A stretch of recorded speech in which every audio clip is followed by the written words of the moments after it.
మీరు బేసిక్‌గా ఈ జాతకాలు అవి నమ్ముతారండి? అందరిలాగే అందరిలాగే మీరు అది కూడా. ఆ! ఆ! ఇప్పుడేంటి మీ మీ స్టార్స్ అవన్నీ బాగున్నాయా? ఇంకేం బాగుండవు లేండి. మీ అందరి ముందుకు వచ్చున్నాడుగా, ఈ పాటికి కదిలిపోయి ఉంటాయి. కాకపోతే డైరెక్టర్ గారు మీరు 'విష్ణు విన్యాసం' అని సినిమా పెట్టి అక్క, బొక్క అని ఆ మాటలు అవన్నీ కూడా అవి అసలు వాట్ కల్చర్ ఇట్ ఈస్ అండి నార్మల్‌గా. కాకపోతే జర్నలిస్ట్ గారు, మీరు చేస్తున్న జర్నలిజం కానీ ఎథిక్స్ లేని క్వెషన్స్ అడుగుతూ ఉంటారు అప్పుడప్పుడు. ఆ క్వెషన్స్ అవన్నీ వాట్ కల్చర్ ఇట్ ఈస్ అండి నార్మల్‌గా? It's a part of your job no? అంటే 'విష్ణు విన్యాసం' అన్న మాట చాలా పవిత్రమైన మాట. డైలాగ్ ఓపెనింగే అమ్మాయేమో మందు తాగి విష్ణు విన్యాసం, విష్ణు విన్యాసం, విష్ణు విన్యాసం. ఓడి అమ్మ! విష్ణు సహస్రనామం అంకుల్ అది. విష్ణు సహస్రనామం అనేది చాలా పవిత్రమైన మాట, చాలా పవిత్రమైనది. ఓడి అంకుల్ గారు, అది డైలాగ్ ఓపెనింగ్ కాదండి, టీజర్ ఓపెనింగ్. మీరు హౌ కాన్ఫిడెంట్ ఆర్ యూ అండి ఈ సినిమా మీద? నేను చాలా కాన్ఫిడెంట్గా ఉన్నాను సార్. అంటే సూపర్ డూపర్ హిట్. గుడ్ రిపోర్ట్స్ని డెలివరీ చేసేదని నమ్ముతున్నాను నేను. గుడ్ రిపోర్ట్స్ డెలివరీ చేస్తే ఈ రోజుల్లో సరిపోతుంది సార్. లేదు. బ్లాక్ బస్టర్ రిపోర్ట్ సో రావాలి కదా. ఆ రిపోర్ట్స్ డెఫినెట్లీ వస్తాయి సార్. బ్లాక్ బస్టర్ అవుతుంది. Fantastic. Congratulation. Thank you sir. All the very best. Thank you sir. మంచి మార్కులే, కానీ ఈ మంచి మార్కులతో ఈ రోజుల్లో ఇంజనీరింగ్ సీట్ వస్తుందా? ఇంకొంచెం మంచి మార్కులు రావాలి. మంచి మార్కులు వస్తాయా? వస్తాయి. అచ్చా, very good, very good, fantastic, all the best, congratulations. అంత ప్లెజెంట్ టైటిల్ పెట్టుకొని ఏ పోస్టర్ మీద కూడా తెలుగు అక్షరం లేకుండా చేశారేంటి? ఎందుకలా? సారీ సార్, మా వాళ్ళు ఏదో మీకు ఇంగ్లీష్ వచ్చి అనుకున్నారంట. ఎక్స్ట్రీమ్లీ సారీ సార్, మన్నించండి.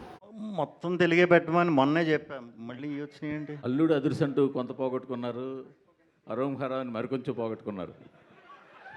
ఎంత పోగొట్టుకుని ఉంటారు సార్ ఆ రెండు సినిమాలకి? సార్ గట్టిగానే పోగొట్టుకున్నాం.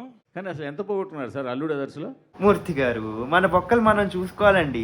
పక్కన వాళ్ళ బొక్కలు తెలుసుకునే క్యూరియాసిటీ ఏంటండి మీకు? విష్ణు విన్యాస్ అని టైటిల్ పెట్టారు కదా, సెన్సార్ వాళ్ళు ఒప్పుకుంటారా? సెన్సర్ అయిపోయింది. ఏం అబ్జెక్షన్ ఏం చెప్పలేదుగా. ఇప్పుడు మీరు ఒక క్లాస్ ప్రమోట్ అయ్యారంటే అన్ని ఎగ్జామ్స్ పాస్ అయితేనే కదండి ప్రమోట్ అయ్యేది. పర్మిషన్ వస్తేనే కదండి పోస్టర్ మీద వేసేది. సింపుల్. నార్మల్గా సినిమా యాక్టర్స్ అందరికీ ట్రోలర్స్ అంటే భయం, కానీ ఆ ట్రోలర్స్నే మీరు వెరైటీగా తిడుతూ మీరు భయపెడతారు. రేపటి నుంచి గుర్తుపెట్టుకోండి, అది ట్రోలర్స్ కాదు, ట్రాలర్స్. ఆర్ హ్యాస్ టు ఎగరాలన్నమాట. ఏదో ఒకసారి అనండి, ట్రాలర్స్, అంతే. కొత్త కొత్త ఇవన్నీ పెట్టారు. సో ఆ ఫ్రైడ్ రైస్ తెచ్చాను తిందు స్వీటీ అని ఉంటుంది కదా, యా, అంటే ఫ్లాష్ మ్యాన్ మీరేనా? ఏం అడుగుతున్నామో అర్థమవుతుందా భయ్యా? ఇదే క్వశ్చన్ పెద్ద హీరోస్ని అడిగామనుకో, టీఎఫ్ఐ నుంచి బ్యాన్ చేసినా చేస్తారు. లాస్ట్ ఇయర్ ఒక మూవీ ఈవెంట్లో నో నట్స్ నవంబర్ గురించి మాట్లాడింది నువ్వేనా? ఆ ఫ్లాష్ మ్యాన్ కూడా నువ్వే అయ్యి ఉంటావు. ట్రైలర్ స్టార్టింగ్ లో ఓట్కా వేడి చేస్తుంది అంటున్నారు. అదే సందేశం ఇస్తున్నారా లేకపోతే ఏంటి, వార్న్ చేస్తున్నారా? ఓట్కా వేడి చేయడం అనేది ఏంటి? కాదంకుల్, నేనేమంటున్నా అంటే, మీరు మూవీ ప్రమోషన్ చేయడానికి వచ్చారా లేకపోతే ఇన్వెస్టిగేషన్ చేయడానికి వచ్చారా? ఒకసారి చూస్తే డెఫినెట్గా చూస్తే బోర్ కొడుతుంది. అంటే ఇంక చేంజ్ ఓవర్ ఎలా కోరుకుంటారు, ఎలాంటి కథలతో ఆడియన్ ఇంటరాక్ట్ చేయాలని. ఇప్పుడు సామజవర్గం చూసామంటే హీరోయిన్ అలా చేస్తుందంటే అది ఖచ్చితంగా నీ పనే. అప్పుడు ఆయేషకాంత మొదలుపెట్టి మొన్న యాక్ట్రెస్ దివి వరకు వచ్చావు.